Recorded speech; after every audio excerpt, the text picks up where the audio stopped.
Good morning, everybody, and welcome to Wednesday's assembly with our special theme this week, where we are turning back time and finding our connections and links with our own school history. And so far this week, we've been looking at sources of evidence to find out about the past of our school, and we've been mainly using these school logbooks, which I need to return to school and put back in their very safe and secret place, my treasure books.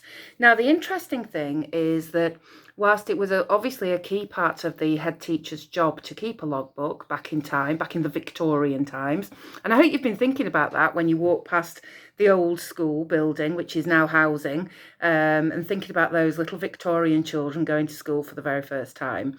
But the interesting thing is that after the Second World War, so sort of after about 1945, these logbooks finish and there are no more. Now, whether there were and they've been lost, I really don't know. But there haven't been any more for me to look at to find out what our most recent history, our more recent history was like in school. So I've had to dig about for other sources of evidence for what life was like in this school kind of after the wars from 1950 onwards. And instead of the logbooks, I have found some other evidence. And of course, what started to happen after the 1940s and 50s is that more and more photographs were taken because cameras were becoming more available and cheaper. And it was the time, certainly in the 1970s and the 1980s, when class photographs started being taken, and ours are coming up soon, which is really interesting. So I've dug back through the archives to find out a little bit more about what that school was like. And remember, it's not that long ago. I'll talk to you in a minute about when the school closed and became the school building that we sit in today. And really, if you've got parents or grandparents or aunties or whatever who live in the village and came to our school, they will probably remember it. Certainly, if they're kind of 40 or more, they will remember going to school in that old school building. So do ask them about it. And ask them what it was like going to school there, what was different about it. I found some old photographs. I'm going to show you more of these tomorrow when we talk about the school badge and school uniform. But here are some photographs. This one's from June. Oh, it seems like the class photographs have always been done in June, because I think ours are going to be done in June or just at the end of May. This is from June 1975. Have a look at that. So here we are, a class of bright young things in the 1970s, and they're stood in the old school building having their class photograph taken. Oh, I don't know, there might be some of your relatives on there, probably. There are many names in the logbook that I recognise, surnames that I think would be local Northowram names. So there we go. We'll have a look at the choices that the children were given. It looks like they were still given a choice of whether to wear school uniform or not back in 1975. And you can see a nice display behind them. So teachers have always made lovely displays of the children's work. So that was 1975. And then I think in front of the same display board in what will have been their hall, this is from 1978. So we've changed from black and white into colour photographs. And here's a lovely class stood in front, I think, of the same place in the hall, having their class photograph taken in the old school building. Looks like the uniform there, we'll look more closely tomorrow, but looks like the girls and boys were wearing ties at that point. Still no sign of the school badge on there. And then I think this was one of the latest ones. This is 1988, and again stood in the same place in their hall. Looks like the children have been doing some work on flags, bit of a younger class. And that kind of brings us round about to the point when, within Calderdale, people started building new schools. There are still many Victorian school buildings that are being used as the main school buildings. But about this time, in Northowram, it was agreed and decided that we needed a new school building. So the old school building that you walk past actually closed. So it'd been open from, do you remember that date? Nearly 150 years ago. It had been built in 1874, opened in 1876, and in 1991, which isn't that long ago, it was closed as a school. and we moved into our new school building. And at that time, and I have to say a big thank you to Luca's parents here, because his mum brought these in, because she went to our school, and I think her dad was actually the chair of governors at some point for our school. So really important, strong connection to our school. And these mugs were made, and they still exist today. So this is another piece of evidence.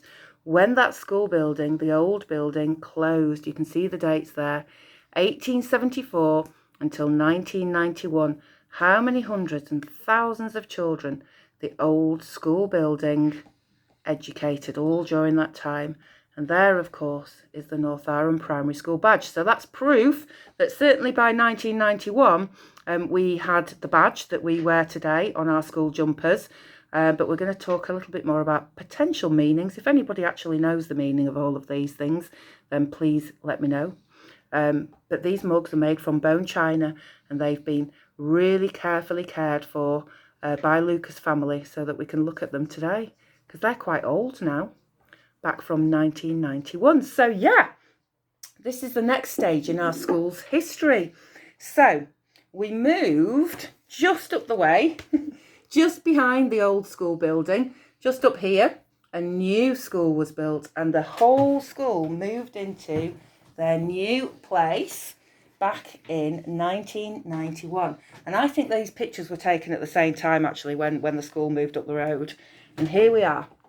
Even then, the school that you sit in now is not quite the school that was built back in 1991. If we have a good look, some of it's exactly the same, isn't it? And you can see here, if I can just show you, let me have a look. Yeah, we've got the school kitchen over here, and then we've got the year 4 classrooms. We've got the school hall here, and the year 3 classrooms, going all the way to the computer suite. But that was it. That is where our school finished. So if you are in year 4 or year 3, your classrooms are part of the original new school building. But if you are in reception or year 1, year 2 or year 6, your classrooms hadn't been built yet. Now, Northowram is quite a rural village with lots and lots of space. But over time, more and more houses were built in Northowram. And of course, with more and more houses came with that more and more children that needed educating.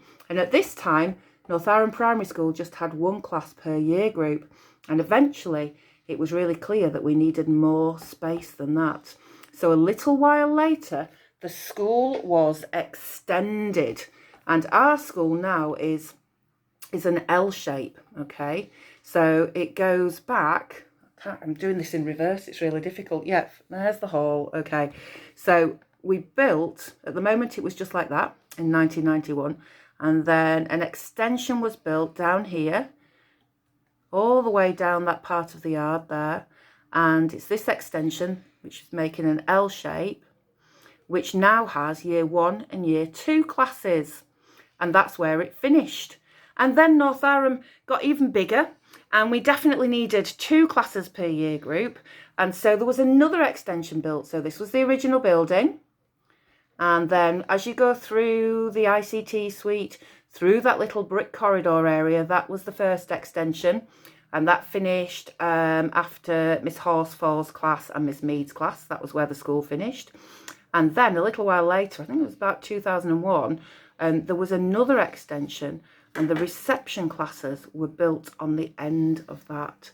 So yeah, our school is really a school of 3 parts, and what I call still the old part of the building, and then the newer part of the building, and then the even newer part of the building, which are the reception classes down there. So isn't it fascinating how our school has developed over time? Nice to be able to see the roof. I will tell you, I do think that the design of the Victorian roof is better than the flat roof. We've had all sorts of problems with our flat roof. Maybe the Victorians knew better. I'm sure they did. They were great architects. So there we go. So that must have been a really, really special time. And I need to, if you see Mrs. Rattigan around, I believe that she was at the old school at the time when it moved up to the new school building. And someone's told me that she was the person who rang the last school bell in the old building before moving up to the new building. So I must ask her about that this week and see what she remembers. But talk to parents, aunties, grandmas and granddads. If they came to our school, they might remember that too. And how lovely. Just shows you how important it is to mark special times, because then we can look back and remember and make those connections with our own school history. So from Victorian times to the modern day, our school moved forward. And tomorrow we'll be looking at how uniform has changed over time and trying to piece together when exactly the school badge started to be part of our school uniform. And I've been digging around in all sorts of photographs to try to find evidence of when that happened. So there we go. You're sitting in classrooms that are part of our history. Just have a moment to think how many young boys and girls have been sitting in your place in the years gone by. I wonder what they've gone on to achieve. And in the future, maybe if I keep a logbook and take plenty of photographs, people will look back at this period of time in 2021 and look at photographs of you and wonder what you went on to achieve. Perhaps they'll say, oh, there's so-and-so, that person that went on to be a professional footballer. There's so-and-so. Do you remember? She was fantastic at science. She went on to find a cure for cancer. Oh, there's so-and-so. That person went on to be a really successful musician. All those different things that you have to look forward to in your lives. So we are getting connected with our own school history, as history helps us to understand ourselves. So I hope you enjoyed that. I'll see you tomorrow and we'll look at some more brilliant photographs going all the way back. One of our lovely parents has sent us a photograph, I think, that goes back to the old school in 1927. It's the earliest photograph I've been able to find anyway. And we'll have a good look at that tomorrow. So until then, have a really good day. Take care, everybody. Make good history. That's what you need to do. Bye for now.